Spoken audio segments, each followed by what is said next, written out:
Hello, my name is Bob Rosenthal. I'm the chairman of the IRB and your speaker for the afternoon. I just want to tell you, anybody that's here today does get one free approval at the IRB, and just fill out the cards on your way out and give it to me on the way in with your thing with a crisp $100 bill, and I guarantee you'll be approved. That's all. Unless it's greater than minimal risk, in which case it's a $500 bill. We're going to talk a little bit about biobanking today, and I have to tell you right now that this is the first time I've given this talk. Literally, the last changes on this talk were made about 6 to 8 minutes ago as I was reviewing for it. So I'm never quite sure when I give a talk for the first time whether or not it's going to be understood, interpreted properly, or misinterpreted. But if speaking with my wife is any indication, I'm in great trouble. My wife, well, that's always true. My wife is a public interest lawyer who has spent her life suing banks over bad mortgages and things like that.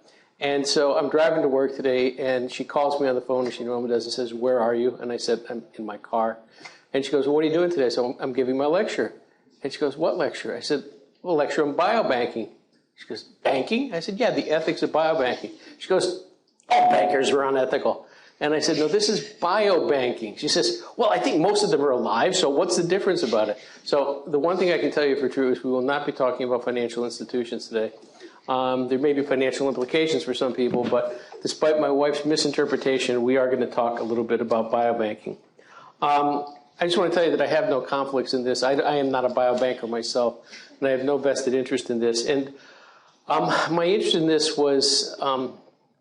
I've been interested in this for a long time, but it actually reached a peak when I attended this conference that shows up here. This is called the PRIMER, which is the Professional Responsibility of Medicine and Research, which is basically where IRB geeks like myself go to for to meet other people of similar interests. But they actually had a very interesting whole-day pre-conference on biobanking, and I have tried through my lecture when I've referred to something that I found there to credit the people, but I'm sure that I have missed something. But I do want to give credit to this conference for piquing my interest and providing me with some of the beginning information that allowed me to prepare this talk. So going back to my wife, or getting away from my wife, I mean, what is the definition of biobanking? And the interesting thing is the whole term of biobank didn't even appear in the literature until 1996. That was the first time it came about. And the question is, what is a biobank? And in this particular study, they actually asked 303 respondents who were management of sample collections how they defined a biobank. And there was both consensus and lack of consensus. There appeared to be consensus, may be applied to biological collections of human, animal, plant, or microbial samples. The term biobank should only be applied to sample collections with associated sample data and to collections that are managed according to professional standards. There, however, was no consensus to whether a collection's purpose, its size, or the level of access should determine whether it's called a biobank. So a biobank has a wide range of meanings to a wide range of people.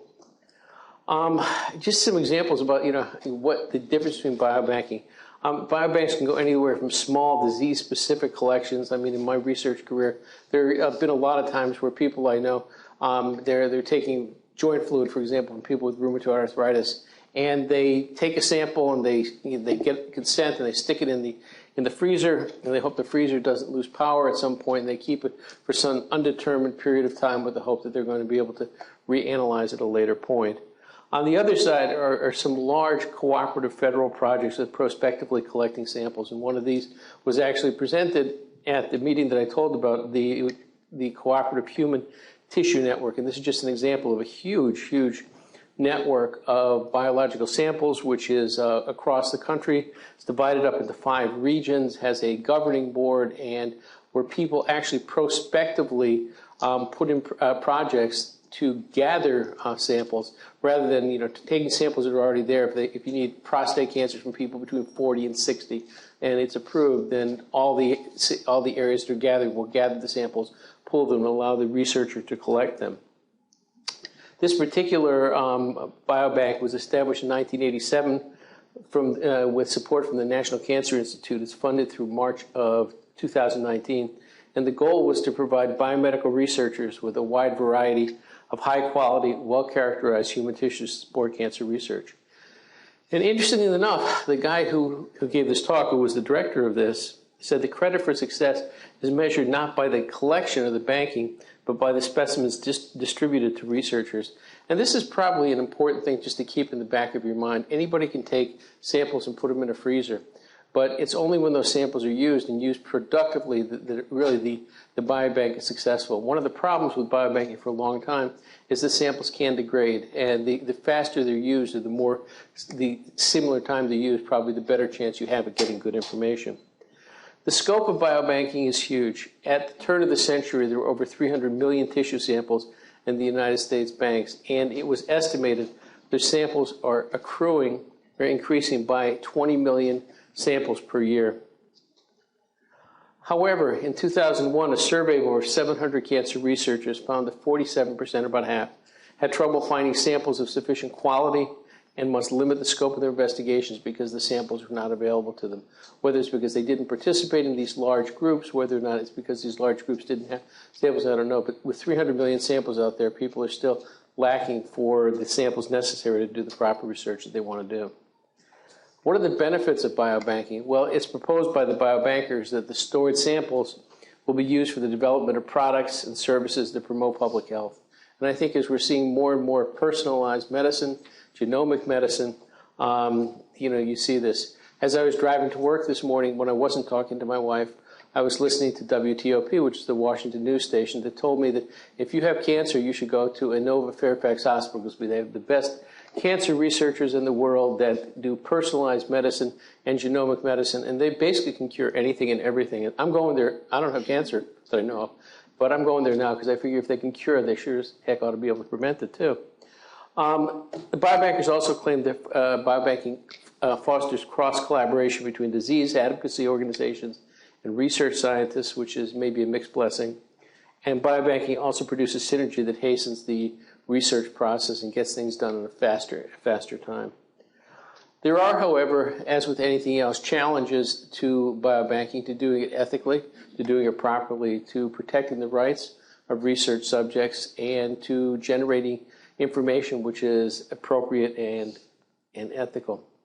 Not the least of which is informed consent. We're going to go into this in a fair amount of depth, but how do you give informed consent for a sample that may be used for something that the test isn't even available today, that 15 years from now may be available? How do you deal with confidentiality? How do you assure a person that their data is confidential? I think we've all seen these studies that have shown that if you have 2 pieces of information or 3 pieces of information, you can identify pretty much anybody in the country if you try hard enough. DNA, if it's stored, DNA in and of itself it's like a fingerprint, can identify an individual. And what is the possibilities of breach of privacy? These can lead to genetic discrimination, which we'll talk a little bit about, and financial discrimination with insurance and employment and long-term care, et cetera. And finally, one of the other things is, how do we deal with ownership and the commercialization? If you have a sample, if your cell line, for example, becomes the hot cell line and it goes on and cures a disease process, do you have any ownership in that cell line? Do you have any ownership in the information that's given? So let's talk a little bit about informed consent. And I think informed consent we're all familiar with. But we're all familiar with what we think is informed consent. And the truth is that I think most of us would acknowledge the fact that any informed consent we have today is somehow flawed. If you look at the best informed consent documents that we have, and we have some wonderful ones that come before the IRB, you'll see a 30-page document that if you have a PhD and an MD, you can read and explain. And the informed part of that really depends more on who's explaining to it and who takes the time to do it. But it's a difficult process. And people are under all types of different pressures. They want their disease cured. There's a thought in the United States that if you get enrolled in a study, that you're going to be cured. I don't know if any of you watch what is the show? There was a show recently where the lead character in the show couldn't get into a study, and then he got into a study and his lung cancer got cured. It's because the Attorney General got him into the study, which we don't have too much here. So we're going to look in informed consent. We're going to look at some of the regulations for informed consent and see how they apply to biobanking. We're going to look at some of the ethical principles of informed consent and see whether or not they apply to biobanking. This is not an ethical principle. This is the Code of Federal Regulations, which governs informed consent. It says that any informed consent document has to have a statement that the study involves research, an explanation of the purposes of research, and the expected duration of the subject's participation, a description of the procedures to be followed, and identification of any procedures which are experimental. Well, the question I have for you is this possible when we're talking about biobanking, about storing specimens for an unknown period of time? And the first question is that you have to have a statement that you're dealing with research. The fact is that biobanking is not research at all, but biobanking is a repository for many projects that will go on to research. So it doesn't actually fit when you have a person sign informed consent for a biobank. They're actually not signing for research. They're signing to have their specimens stored.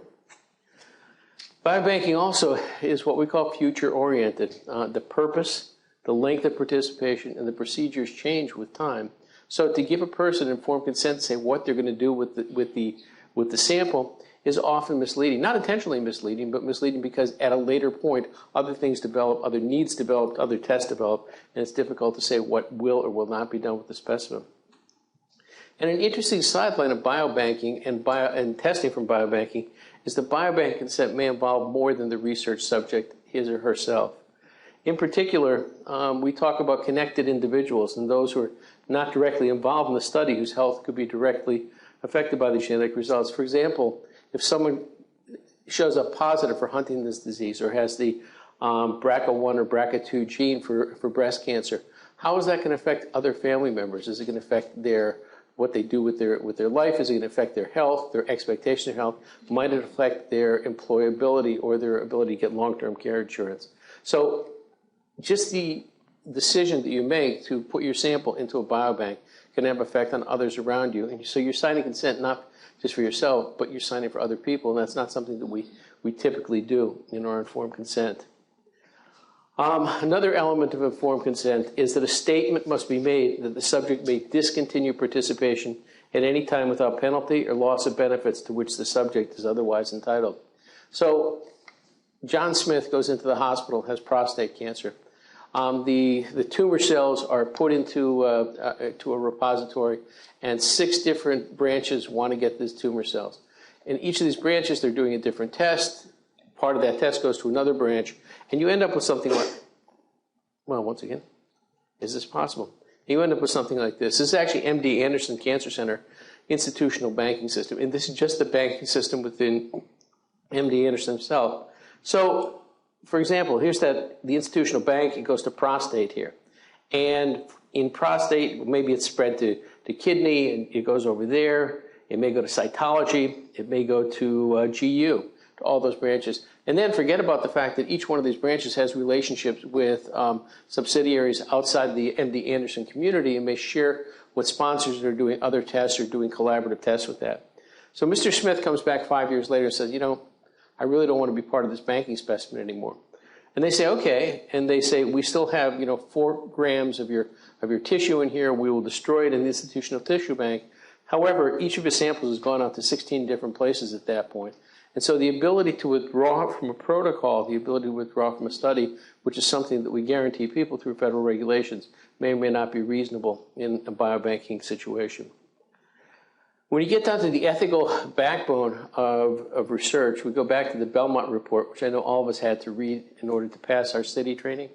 And there are 3 parts of the Belmont Report, which are respect for persons, justice, and beneficence. And for the love of me, I'm not sure I can either spell beneficence or tell you what it means, but it's a great word.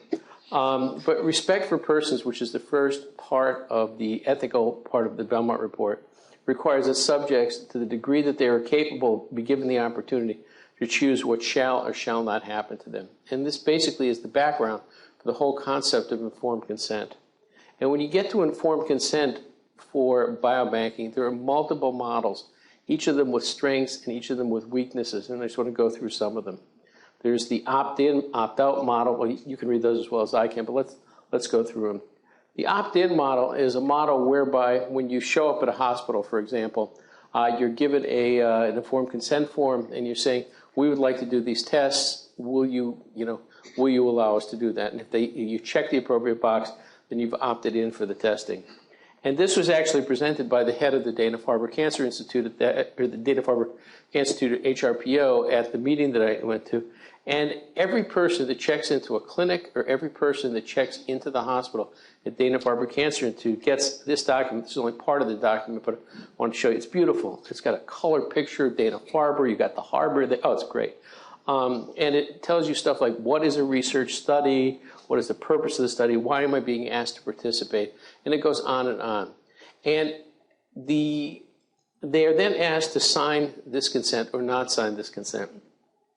And if you can look at this and you look at this subtly, it gives you choices, but it doesn't really give you choices. It doesn't say, for example, I only want you to study the tumor type that I have. I only want my sample to be used for 5 years, but it gives you 3 very broad choices to do this. And I also want you to put yourself in the position of a person that is checking in for their first round of chemotherapy in the hospital after being told that they have, metastatic lung cancer. And ask yourself that when they give you all these documents to sign, and including, document for treatment and then the document for research, do you really want to rock the boat by checking no or by really pressing the person that's explaining this to you? I think there's subtle pressure on the person when you have an opt-in situation like this to do that. The other thing that's very interesting about the Dana-Farber Cancer Institute is the person that explains the informed consent there. Now, we have some people over there from the HRPO, and 3 of those 4 people over there are really highly trained. I won't tell you which one. But people that, and we have a lot of coordinators in this room, and people that are research coordinators spend their lives in doing informed consent, understanding what research is and what research is done.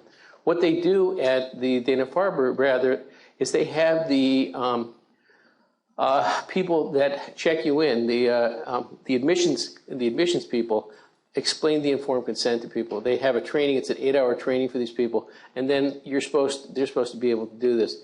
And I don't know any of you have ever checked into a hospital, but I have. And this is sort of like what my memories are of the person. You don't fill out the form properly. You don't have your insurance card.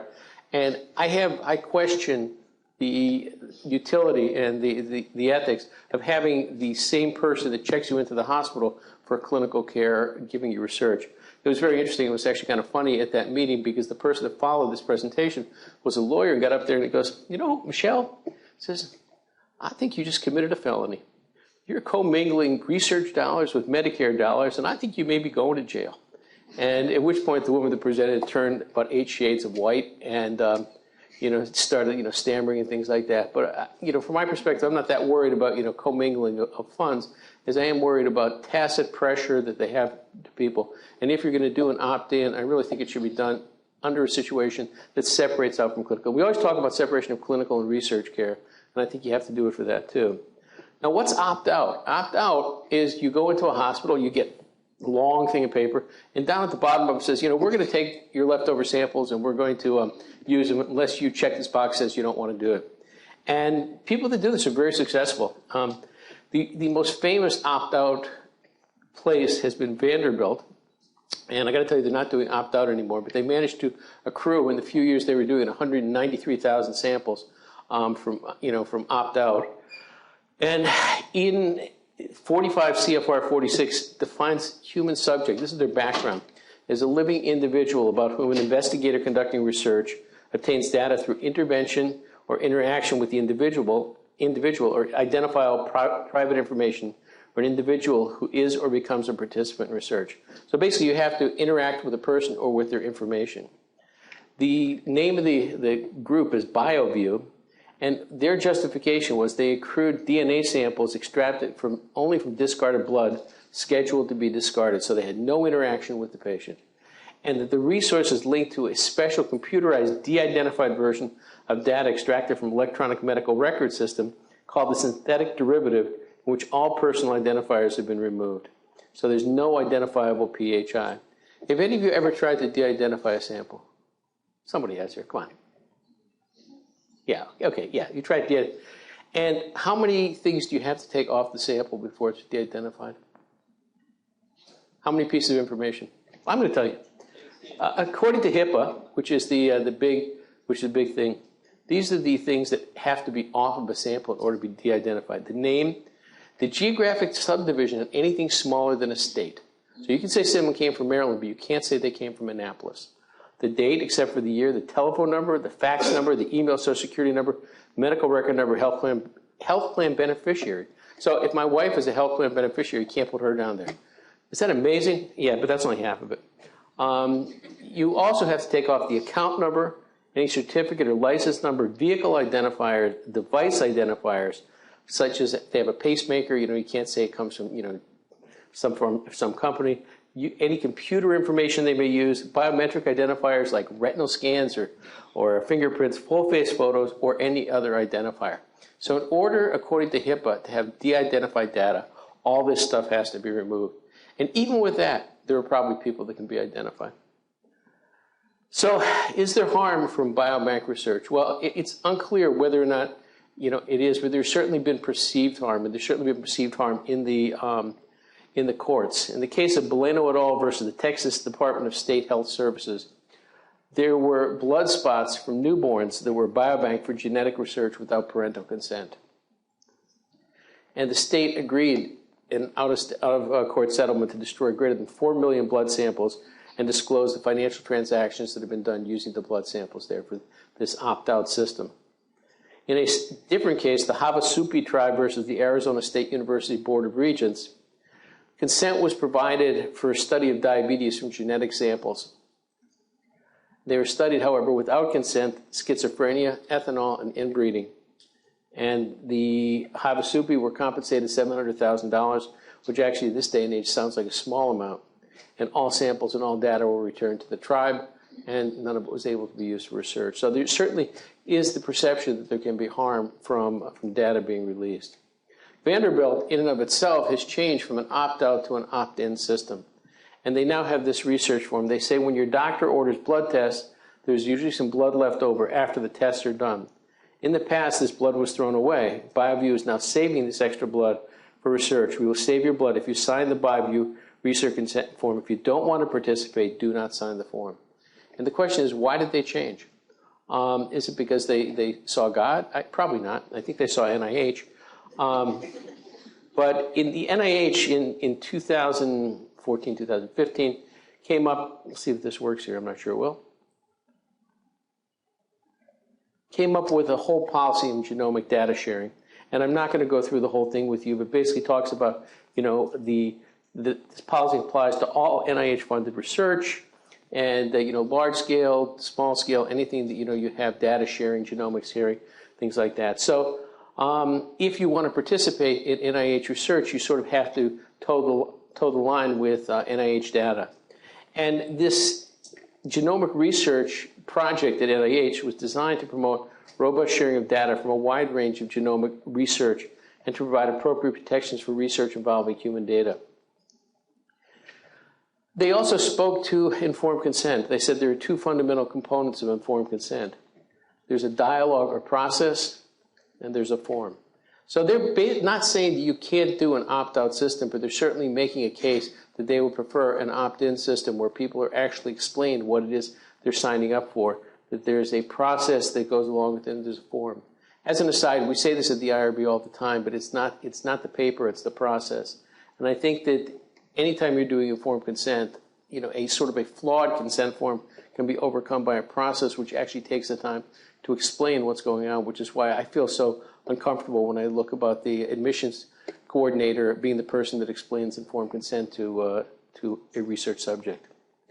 There is a disease or study-specific type of informed consent model. You could go in, you could say, we're only going to use your sample for cancer studies. We're only going to use your for heart studies, for ID. It encourages participant involvement. It restricts the downstream usage of samples, however. And the question is, who determines the appropriateness of sample distribution? And I'll tell you just another little comment that was made at this meeting that I was at. The person that was presenting this talk was talking about a cancer-specific biobank. And they said, well, how do you determine whether or not something is related to cancer? He says, well, from my perspective, everything's potentially related to cancer. And we just don't know. So he basically gives blanket approvals, despite the fact that people sign up for things thinking that they're only going to be used for cancer. He may be right, but it's certainly not in the spirit of the way people signed up. There's something called tiered consent. And tiered consent is the research subject picks and chooses among research projects and diseases, requires rigorous, and that's spelled expensive, tracking over time to make sure subjects' wishes are followed. It's very hard because, if a person picks, one from column A, one from, it's hard. But so tiered consent is something that is not used very frequently because it is just, one of the things you want to make sure is that you do follow the wishes of the research subject, and it's very hard to guarantee them you're going to do that. Broad consent is where I think we are headed as a nation, certainly in federal institutions, and the thing that there's a lot of controversy about. And broad consent is based on the fact that specimens are collected for planned research, but scientific goals and technology change with time. And the question is, can consent be obtained at the time of enrollment that is broader than a specific research project? So normally we say it's going to be used for this, but are we allowed to do it larger? According to federal regulations, under certain limited circumstances, the HHS and FDA permit an IRB-approved informed consent to be broader than for a specific research study. For example, when obtaining biological or tissue specimens from living individuals to create a repository established and maintained for research purposes, the IRB-approved informed consent document may include a description of the specific types of research to be conducted using the data and specimens maintained for the repository. I think what this boils down to is that we need to work with our IRBs to sort of figure out, where this lies and, how broad consent can be. But if you read what's the NCI is putting out now, if you read what the NIH is putting out now, there certainly is a movement towards broad consent in order to ensure maximum use of samples. What about dynamic consent? Dynamic consent is where you give permission for one particular type of research, and then if you want to use another study, you're contacted again, you're explained to it. If you want to use another study, you do it. So it's basically you're contacted as it goes on. And there was actually an interesting study published in 2009 about dynamic versus broad consent. And this had to do with 500,000 individuals in the NIH Genomic Biobank who had a baseline health exam, they donated specimens, and they had access to their medical records. They formed 16 focus groups from around the country, from different economic groups and from different geographic groups. There was a 177-item online survey. And the question was, do they want broad consent or do they want menu-driven consent? And this was the result. There were a number of questions. The top one was, I would feel it was a waste of time and money to contact me all the time. And many more people disagreed than agreed. And I would feel bothered if people contacted me all the time. So more people felt that they would be happier with a tiered consent, or a type of consent where they would been asked frequently. And when they were asked about control or they would have more trust in the study, many more people felt that they agreed that they would have more trust in the study and feel they had more control if they were contacted on an ongoing basis about what they were going to be doing as opposed to just giving broad consent for the study. But once again, people didn't agree. I mean, these are some of the comments. If I agree to the study, I'm going to agree to just give my information and be done with it, however you want to use it. I don't want to be contacted each time because there's going to be millions and millions of people wanting my DNA. No, actually, nobody wants it. To call me every single time a researcher wants to do a study, I would rather have a list of things I don't want to be involved in. It would be nice knowing every time someone is going to get your permission, and I would rather sign a piece of paper than you take it upon yourself to do whatever. So there's definitely a broad spectrum of what people would like to do, and it's very difficult to say because public opinion is so polarized to one side that the proper way to give consent is one way or another, and to some degree you have to know your patient population. So what is the best informed consent? I'm not sure there is one, but for NIH-funded research, investigators are now expected to obtain consent for future uses and broad sharing of genomic and phenotypic data. And broad consent maximizes the utility of collecting samples and/or data. The best informed consent, writing consent forms that offer multiple options can be challenging. I think everybody would agree to that. And investigators should ensure that any choices participants can make are clearly described, consistent over time, non-conflicting, and understandable by future researchers. And that's a lot to ask. You can see why if a person understands what broad consent is, it's probably going to be a better reflection of what's going to be done with their samples and maybe a more ethical way of dealing with them if they understand it. The OHRP, the Office of Human Research Protection, says that in biospecimen consent, There has to be a clear description of the operation of the biospecimen resource. And the conditions under which the samples and data will be released to investigators has to be specified. There have to be procedures for protecting the privacy of research participants. And there has to be a description of the nature and the purpose of research in order to be. And finally, the consequences of DNA typing, if planned, have to be explained. And since the OHRP governs all federally funded projects, if we have an NIH protocol or something like that, these types of things need to be in informed consent in order to be conformable with what they want. So, what other ethical challenges or controversies do we have? Well, we have the challenge of confidentiality and the breach of privacy. And this can lead, as I mentioned before, to genetic discrimination and finance, insurance, and employment.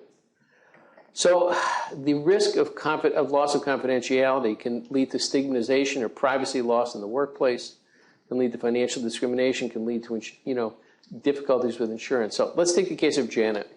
She's a 36-year-old human resource specialist who for 12 years has been working in a single job, who applies for a new position at a new institution. She has a pre-employment history in physical and reveals that Janet's sister has breast cancer and it's BRCA1 positive. And then a similar applicant without health concerns is hired instead. Exactly the same thing. And the question is it because of her, because of the genetic information? Is it not? And how does she know? And the question is this legal? And what I'm going to tell you is perhaps. And if you don't believe that, it's maybe. There is some protection from discrimination. I've got to tell you this. The law is called the Genetic Information Non-Discrimination Act of 2008. It goes by the name of GINA, for any of you that happen to be named Gina in this room. But it only applies to covered institutions, much like HIPAA does. It has to be institutions that are employing greater than 15 people. And it prevents discrimination from health insurers and employers for genetic. It does not, however, prevent discrimination from life insurance or long-term care insurers.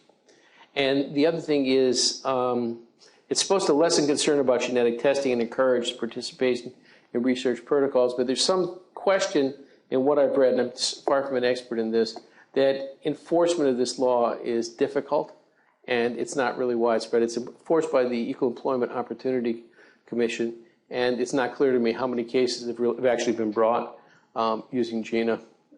The NCI has its own, you can see the reference up there, has its own requirements, and they've developed a large genomic best practices. And they say that it has to establish clear policies to protect the confidentiality of identifiable information. One of the things that can be used is certificates of confidentiality, which traditionally we've used for people that are using drugs or have diseases which may damage them if it's found out. The policies for maintaining privacy have to be documented. They have to comply with state and federal regulations. And biospecimen resources use a system of data access with defined level of access. So what they're saying is if you have a biobank and you have all these many samples, there should be certain people that can get certain information. Not everyone should have access only all information. It's sort of that need-to-know business.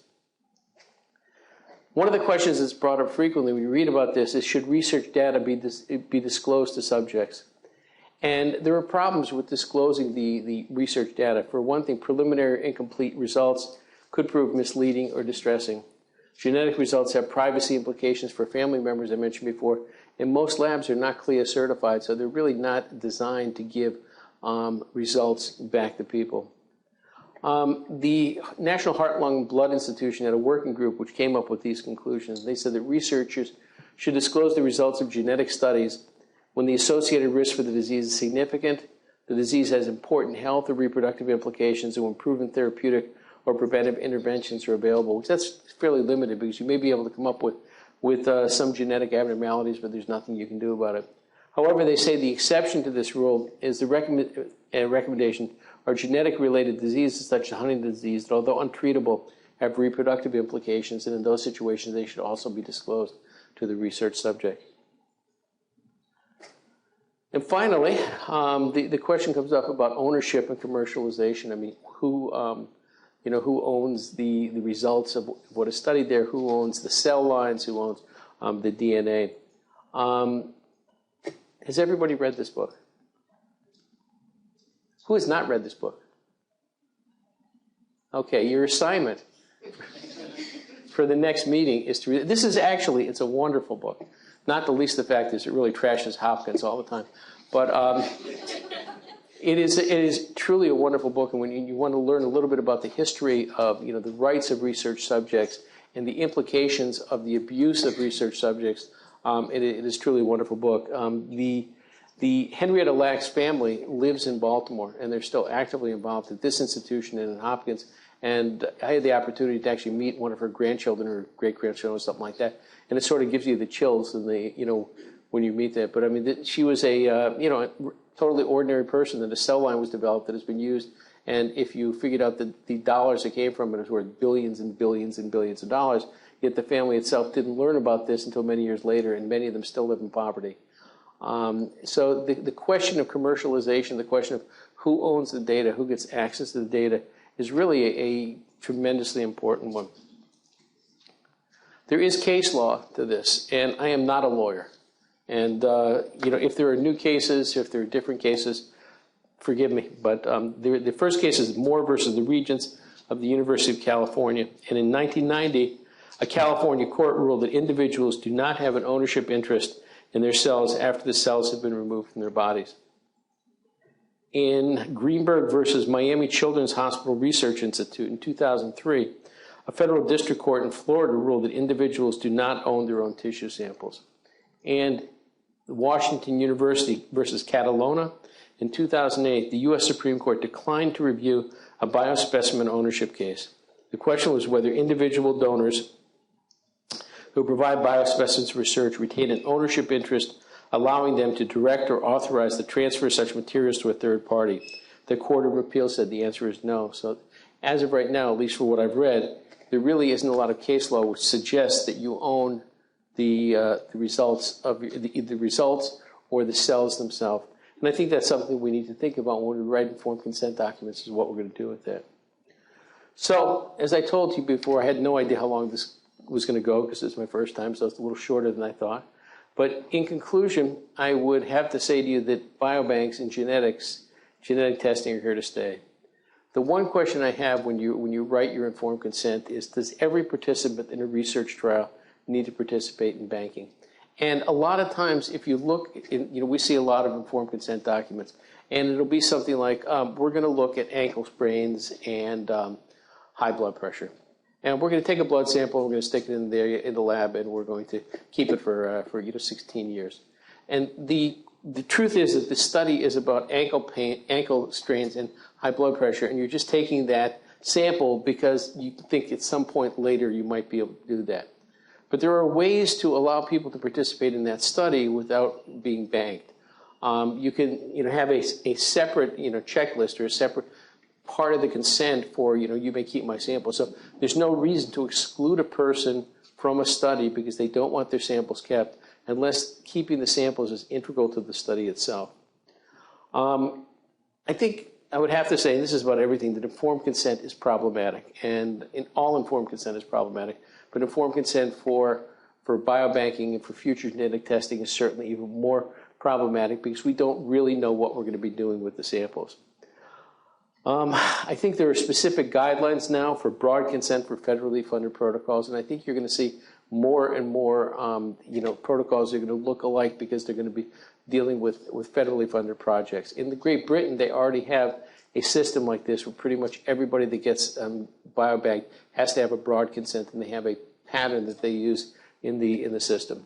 So I've come up with this. This is my only original thing in there, which is for the informed consent, and this is what I would like to see. We don't have a policy here.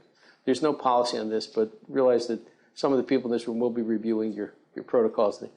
And so I think these are the things I would have to, I would like to see if I could dictate it on an informed consent document for biobanking or future genetic testing. Number one is why. Why am I being asked to participate? What is it about my samples? Or what is it about my disease process that makes me special? It makes it so that I want to participate. Next is what? What samples will be collected? Are they just going to use, are they going to use things that are discarded? Are they going to take, a swab of my cheek? Are they going to take my tears? I mean, what are they going to do? What samples are going to be collected? Because, I mean, I think that if people see that they're going to be taking, discarded blood samples, they're probably going to be much more, going to be okay with that as opposed to, we're going to take an extra bone marrow sample, just to get that at this time. Where will the samples be stored? This is federally mandated at this point that we have to describe, how we're going to store the samples. I mean, is it going to be kept in a, is it just going to be kept in a refrigerator or a freezer in your lab? If it's going to be kept in a freezer in your lab, what is the security that it's going to be done there? And, people have the right to know how secure their samples are. Who will have access to my samples and who will own my samples? I think it's important if one model might be that it will only be people in my lab and in Dr. Johnson's lab that will be using these samples. They will not be sold, they will not be given to any commercial interest. They won't be given anywhere else. Who will own my samples? What if I make a discovery? I think it's worthwhile up front saying to the people that, you will not have any, once you donate these samples, you will not have any commercial interest in there. Because I think that if anything is ever developed later, it's certainly going to make it clearer from the start as to what the rights of the individual are. Will I or others be notified of findings? And I think that's important to tell people also. Under what situations will I be calling you and saying, Mr. Jones, you have this disease, or you have this process, or you have a funny chromosome. Will I be calling you, and if so, under what situations? And finally, when will I be asked to participate again? If you have broad consent, you'll probably never be asked to participate again. If you have tiered consent, or if you have disease specific, you may be called at some later point to participate again. But these are the questions that I'm going to start looking for, just this for myself, to start thinking about this with biobanking. There's actually not so much for biobanking, but there's now a committee in the university looking at what they call big data, about collection of data, how we collect data that will be used for research at a later point. And I think a lot of these issues are going to come up and be the same with them. What rights do the research subjects have, at what time, if we're going to get consent, how we're going to get consent, when we're going to get them, who should be the people approaching them, and seeing where it goes from that. That's all I have to say. If anybody has any questions, I'd be happy to answer.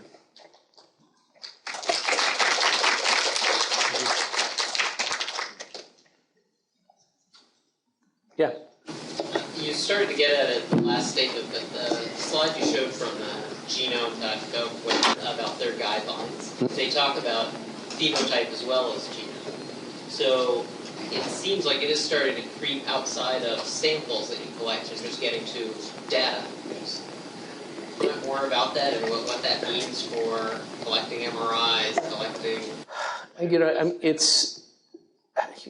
think you've said it as well as anything else. It's creeping, and I mean the question is, how do you really protect the confidentiality of somebody that you have an MRI sitting there?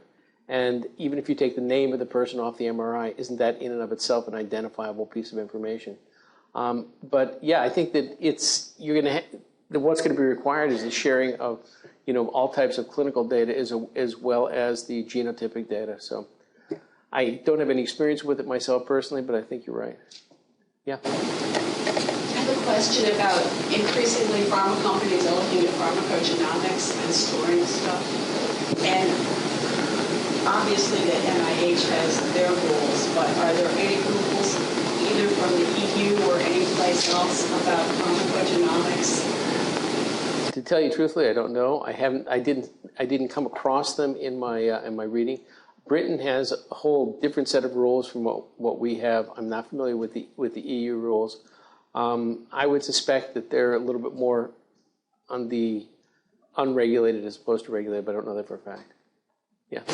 Bob, what about children? Have you come across anything about, for example, risk level for biobank, the ability to biobank specimens from minors? And then, we already have difficulty with how to explain parental permission and assent, and now it's required to have children assent to something that it's hard to even explain to adults.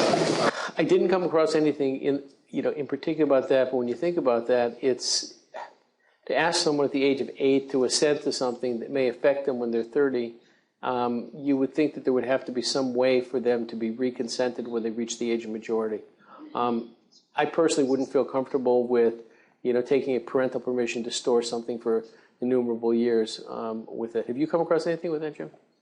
No, but I'm trying to think through the pediatric regs, and there will be no direct benefit for biobanking. And so you have to, if we were to allow for biobanking, it would have to be either minimal or minor increase over minimal risk in order to be able to allow any. So all of the issues that you bring up about risks, and a lot of them are sort of theoretical, but some are real risks, and where that fits into the guidelines of minimal and minor. Well, traditionally we had always called biobanking to be minimal risk, and I've always felt personally a little bit uncomfortable about that. And the question is because it's minimal risk now, does that mean that it's going to be minimal risk 15 years from now? I mean, that same sample may come back to bite you. When you're, you give it in your 20s, it may come bite you in your 40s, and all of a sudden you're applying for, for life insurance and you can't get it. So I think that's another thing that we have to think about is what the true level of risk is about storing something and how it's stored, where it's stored, and whether or not it does increase the risk to the individual. Yeah. There are private companies as well as the private clinics. Local doctor, there's 10, 20 doctors. They take samples, they have been doing that for the past 10 years, and they store it. And they take the generalized, broad consent or no consent, to be very honest, as part of your treatment. So there are, so far, an estimate about over 80 million Americans where they're identifiable. The issue of privacy and confidentiality is really a red herring and is irrelevant. Once I have your DNA, I know who you are because all I have to do now is keep checking other data banks, and I may hit the correct. Just to show you how correct you are, in Washington, where I live, there was a kind of a grisly murder this week, where 4 people in Washington were held hostage overnight, a husband and wife, their child, and their housekeeper. And these people tortured them, and then they burned their house down, stole their Porsche, burned their Porsche. And the way they found the individual is because these people ordered a Domino's pizza in the middle of the night and said, leave it on the front porch. And so they left it on the front porch, they went and they ate the pizza, they left the box there, it burned with everything else, and they identified the individual by DNA on the pizza crust. Yeah. So yeah, I agree. I mean, that is true with, for any DNA sample we have. And the other thing is that, but I mean, the truth is, I mean, when I think back to, when I first started, I practiced at GW before I did this, and there was a very nice rheumatologist who didn't happen to be a very good researcher who had his lab directly underneath our lab. And he had all these samples, and the power went off, and he was bemoaning the fact that he lost the samples, but he kept them for 6 years, and he'd done nothing with them. And he was keeping them against hope that someday somebody would give him money to do something. And unfortunately, there are those samples, like you say, in every doctor's office, and it's spreading pretty quickly. Any other questions, comments? Thanks for coming.